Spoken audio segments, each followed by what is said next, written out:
Comment décrire? Comment raconter? Comment reconnaître ce lieu? Restituer ce qu'il fut? Comment lire ses traces? Comment aller au-delà, aller derrière? Ne pas nous arrêter à ce qui nous est donné à voir, ne pas voir seulement ce que l'on savait d'avance que l'on verrait. Comment saisir ce qui n'est pas montré, ce qui n'a pas été photographié, archivé, mis en scène? Comment retrouver ce qui était plat, banal, quotidien, ce qui était ordinaire, ce qui se passait tous les jours? À quoi ça ressemblait? Qui venait là? Et pourquoi? Cela ne veut rien dire de faire parler les images, de les forcer à dire ce qu'elles ne sauraient dire.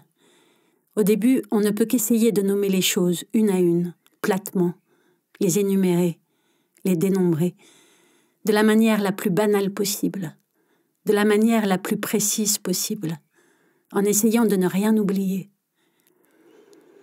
Un ami se moque souvent de moi parce que je ne cesse jamais de poser des questions.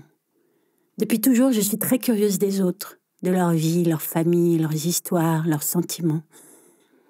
Écrivain, biographe, je me propose d'écrire votre histoire, ou la partie de votre histoire que vous désirerez mettre en valeur.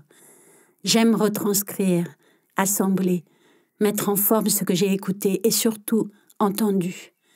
J'aime comprendre comment une vie s'est déroulée, construite, a été vécue, comment les choses se sont imbriquées pour devenir ce qu'elles sont. J'aime essayer de comprendre les sentiments que les personnes ont éprouvés face à tel ou tel événement.